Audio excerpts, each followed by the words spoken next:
अच्छा तो बच्चों, आपने इससे लास्ट क्लास में जो है वो पढ़ा था, वर्क के बारे में पढ़ा था। फिर उसके बाद हमने वर्क के ऊपर न्यूमेरिकल्स किए थे। अब आज हम जो है इसका दूसरा पार्ट जो है वो शुरू करने जा रहे हैं, दैट इज एनर्जी। अब एनर्जी क्या होता है? किसी भी ऑब्जेक्ट की एनर्जी जो है वो होती क्या है? उस ऑब्जेक्ट की जो कैपेसिटी होती है काम करने की, उस काम करने की कैपेसिटी जो है उसी को हम क्या बोलते हैं? एनर्जी। मींस एनर्जी जो है that is equal to work. एक ऑब्जेक्ट कितना काम करेगा वही क्या है? उसकी एनर्जी है। इसके लिए हम एक सिंपल सी एग्जांपल लेते हैं। फॉर एग्जांपल, हमारे पास दो फ्रेंड्स हैं, एक का नाम राम है और दूसरे का नाम क्या है? श्याम है। राम जो है वो पूरे दिन बैठा रहता है, हम बोलते हैं वो लेथार्जिक है या लेजी है। लेजी होने का मतलब हो गया that do not do any work. Lazy है या हम ये बोल सकते हैं लेस एनर्जेटिक है, क्योंकि वो कोई भी काम नहीं करता है। हम बोलते हैं दूसरा इसका दोस्त जो है वो पूरे दिन जो है वो क्या करता रहता है? काम। तो हम बोलते हैं वो एक्टिव है, या हम ये बोलते हैं वो क्या है? एनर्जेटिक है। मतलब हम एक पर्सन की जो एनर्जी है उसको जो एक्सप्रेस कर रहे हैं वो किसकी फॉर्म में एक्सप्रेस कर रहे हैं कि वो कितना काम करता है। वो जितना ज्यादा काम करेगा वो उतना ही ज्यादा क्या होता है? एनर्जेटिक होता है। तो एक बार हम फिर से रिपीट करते हैं इसको। एनर्जी होती क्या है? एक ऑब्जेक्ट की जो कैपेसिटी होती है काम करने की, उस कैपेसिटी को हम क्या बोलते हैं? वर्क बोलते हैं। मींस एनर्जी जो है वो किसके बराबर होती है? वर्क के बराबर। जैसे फॉर एग्जांपल, एक सिंपल एग्जांपल मैंने आपको बताई। हमारे पास दो फ्रेंड्स है, राम और श्याम। ये जो राम है ये पूरे दिन घर पे बैठा रहता है, ये पूरे दिन घर पे बैठा रहता है, कोई भी काम नहीं करता। तो हम बोलते हैं राम जो है वो लेजी है, या वो क्या है? लेस एनर्जेटिक है। मतलब वो कोई भी काम नहीं करता। तो मतलब हमने क्या किया? उस राम की जो एनर्जी है उसको हमने एक्सप्रेस किया इन द फॉर्म ऑफ इस कैपेसिटी टू डू वर्क। दूसरी एग्जांपल यहां पे सेम ऐसे ही है। हम बोलते हैं श्याम जो है वो पूरे दिन काम करता रहता है, एक्टिव है। तो मतलब वो क्या है? एक्टिव का मतलब हो गया वो एनर्जेटिक है। तो उसके काम करने की कैपेसिटी जो है, मतलब उसकी ऑब्जेक्ट की या श्याम जो है उसकी एनर्जी जो है वो भी हम किसकी फॉर्म में एक्सप्रेस कर रहे हैं कि वो क्या कर रहा है, कितना काम कर रहा है। तो ये था एनर्जी। अब एनर्जी जो है इसकी हम मेन दो कैटेगरीज या दो टाइप्स पढ़ते हैं। एक तो होती है काइनेटिक एनर्जी और दूसरी होती है पोटेंशियल एनर्जी। तो बच्चों हम सबसे पहले पढ़ेंगे काइनेटिक एनर्जी।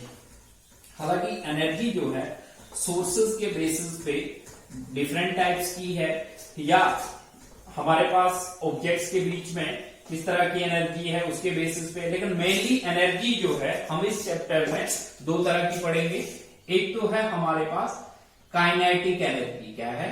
Kinetic energy. और दूसरी जो है वो होती है पोटेंशियल एनर्जी। अब काइनेटिक एनर्जी क्या है?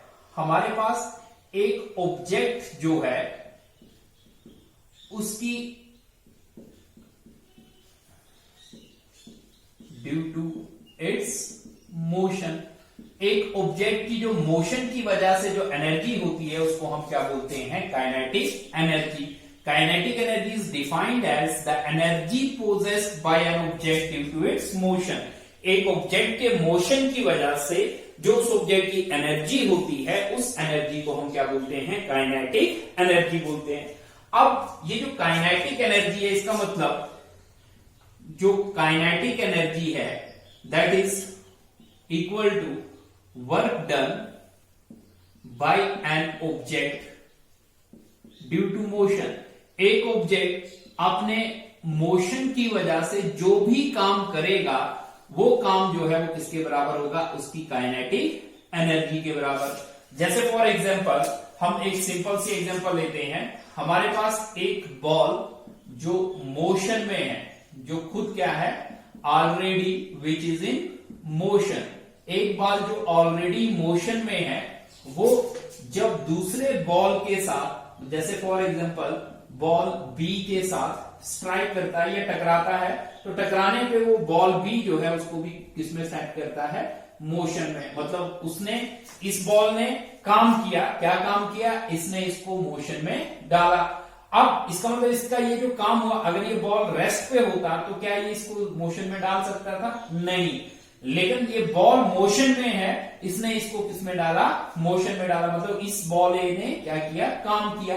तो ये बॉल ए जो है वो बॉल बी को मोशन में डालने के लिए कितना काम करेगा, वो क्या होगी, इस बॉल की क्या होगी, काइनेटिक एनर्जी। या फॉर एग्जांपल ये हमारे पास एक टरबाइन है, क्या है, एक टरबाइन है। अब ये टरबाइन जो है वो अभी मूव नहीं कर रहा है या रोटेट नहीं कर रहा है, लेकिन हम यहां से पानी डालते हैं, यहां से पानी आ रहा है, पानी इसके साथ टकरा रहा है, और टकराने पे ये टरबाइन जो है वो क्या कर रहा है, घूम रहा है। क्या कर रहा है, घूम रहा है। तो इसका मतलब ये वाटर अगर रेस्ट पे होता तो ये टरबाइन को मूव नहीं कर पाता, लेकिन ये वाटर मोशन में है और ये टरबाइन को क्या कर रहा है, रोटेट कर रहा है। तो मतलब इस पानी ने क्या किया, यहां पे काम किया, जिसकी वजह से टरबाइन जो है वो किसमें आया, मोशन में। या एक और सिंपल सी एग्जांपल है, फॉर एग्जांपल हमारे ग्राउंड के सरफेस के ऊपर छोटे छोटे पेपर्स के पीस पड़े होते हैं, या पॉलीथीन के पीस पड़े होते हैं, या डस्ट पड़ी होती है ग्राउंड के सरफेस में। जब तेज हवा आती है, जब तेज हवा आती है वो क्या करती है, डस्ट के पार्टिकल्स को, या जो पॉलीथीन के पीसेस होते हैं, या जो पेपर के पीसेस होते हैं, उनको किसमें सेट करती है, मोशन में। तो हवा अगर रेस्ट पे होती तो क्या वो उन चीजों को मोशन में सेट कर पाती, नहीं कर पाती। लेकिन हवा मोशन में है, जिसकी वजह से वो उन चीजों में किसमें सेट कर रही है, मोशन में। तो इसका मतलब हवा ने क्या किया, वहां पे उन चीजों को मोशन में लाने के लिए काम किया। तो वहां पे जो काम होगा वो भी क्या होगा, एक तरह की काइनेटिक एनर्जी होगी। तो मीन्स मैथमेटिकली काइनेटिक एनर्जी जो है वो किसके बराबर होती है, एक ऑब्जेक्ट कितना काम करता है अपने मोशन की वजह से, वही क्या होती है, उसकी काइनेटिक एनर्जी होती है। तो ये बच्चे नोट कर लो, मैं इसके बाद एक्सप्रेशन बताता हूं। ओके बच्चों, अगला टॉपिक जो है दैट इज हमारे पास है एक्सप्रेशन फॉर काइनेटिक एनर्जी। ठीक है, हम एक्सप्रेशन ड्राइव करेंगे काइनेटिक एनर्जी की। तो उसके लिए हम कंसीडर करते हैं, let us consider an object. उसके लिए हम एक ऑब्जेक्ट लेते हैं, have mass and moving on friction less surface with initial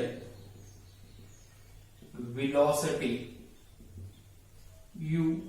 ठीक है, क्या है इसका मतलब हुआ, कहते हैं कि लेट करते हैं, ये हमारे पास क्या है, फ्रिक्शन लेस सरफेस है। फ्रिक्शन लेस सरफेस का मतलब हो गया, यहां पे फ्रिक्शन जो है वो क्या है, जीरो है, और उसके सरफेस के ऊपर मान लो ये एक ऑब्जेक्ट है, और इस ऑब्जेक्ट का जो मास है वो कितना हमारे पास m है, और ये ऑब्जेक्ट जो है अभी कितनी वेलोसिटी से चल रहा है, मतलब उसकी इनिशियल वेलोसिटी कितनी है, u।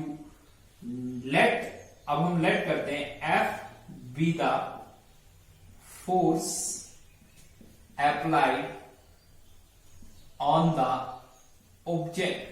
लेट करते हैं कि हम इस ऑब्जेक्ट के ऊपर कितनी फोर्स लगा रहे हैं, F, जिसकी वजह से due to its velocity changes from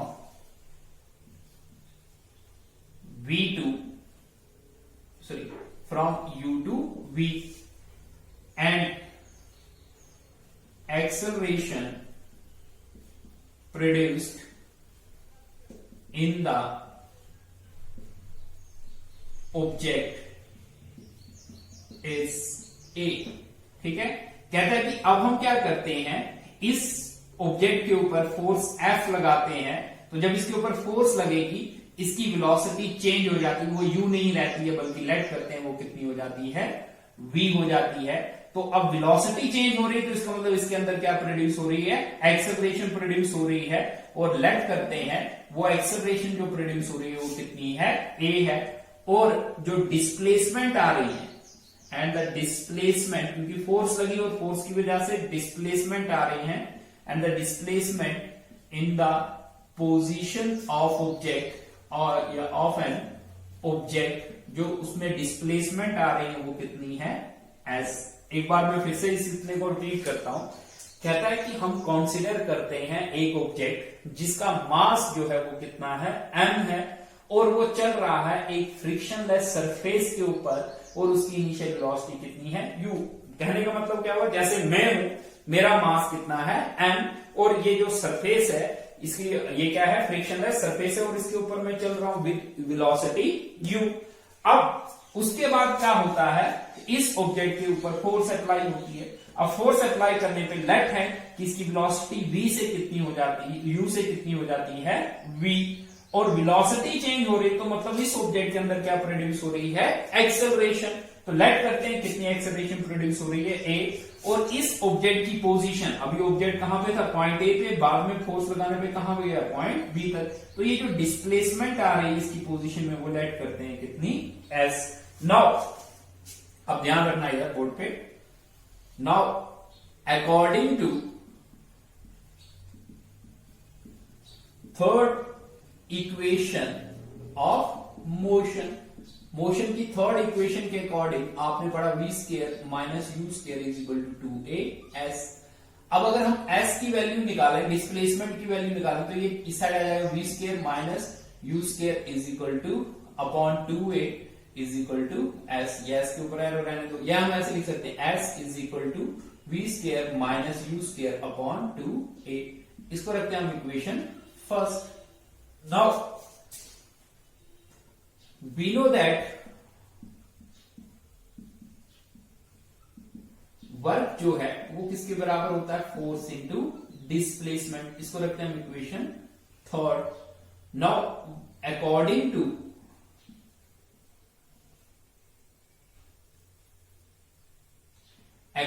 to Newton second law of motion, Newton second law of motion के अकॉर्डिंग हमारे पास F जो है वो किसके बराबर होता है, m इंटू ए। नाउ इसको रखते हैं हम इक्वेशन 4, ये आएगी, सॉरी ये आएगी 2, और ये आ जाएगी आपके पास इक्वेशन 3। अब हम पुट करते हैं, put value of S and F from equation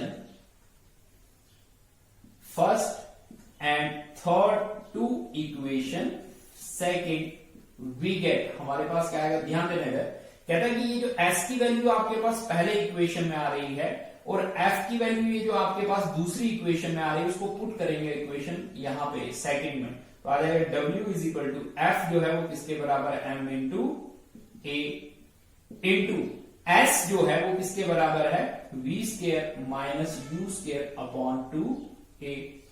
now यहां से a और यहां से a कैंसिल, अब बचा क्या आपके पास, W is equal to m, इसको मैं ब्रैकेट में रखता हूं, v square minus u square upon 2।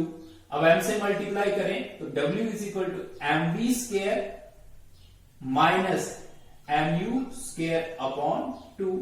Now let here initial velocity, या हम ये बोल सकते हैं let here object starts from rest. कहता है कि लेट करते हैं कि ये जो ऑब्जेक्ट है इसने चलना कहां से शुरू किया था, रेस्ट से शुरू किया था, देन इट्स इनिशियल, उसकी जो इनिशियल वेलोसिटी होगी, मतलब u जो है वो किसके बराबर होगा, 0। तो then w is equal to, okay बच्चों इसके आगे है, नाउ ये हो जाएगा w is equal to mv square upon 2। Because m into zero का स्केयर क्या हो गया, जीरो। या हम इसी को ऐसे लिख सकते हैं, W is equal to 1/2 mv square. इसको रखते हैं हम इक्वेशन 4। अब अगर हम इस एक्सप्रेशन से देखें तो यहां पे जो वर्क हो रहा है that is due to work is done due to motion. यहां पे जो काम हो रहा है वो किसकी वजह से हो रहा है, मोशन की वजह से हो रहा है। और मोशन की वजह से जो वर्क होता है that is equal to kinetic energy. वो किसके बराबर होता है, kinetic energy. Means kinetic energy is equal to W। यहां पे जो काम हुआ वो किसके बराबर है, काइनेटिक एनर्जी। या मैं ऐसे लिख सकता हूं इसको, W is equal to kinetic energy. इसको रखते हैं हम इक्वेशन 5। अब हम क्या करते हैं, कंपेयर करते हैं इक्वेशन 4 और किसको, इक्वेशन 5 को। देखो ये इक्वेशन 4 है और ये इक्वेशन 5 है, तो हमारे पास क्या आएगा, वी गेट, देखो इस इक्वेशन की लेफ्ट साइड और इस इक्वेशन की लेफ्ट साइड बराबर है, तो मतलब इसकी राइट जो है वो इसके राइट के बराबर होगी। तो ये आ जाएगा kinetic energy is equal to 1/2 mv का स्क्वायर।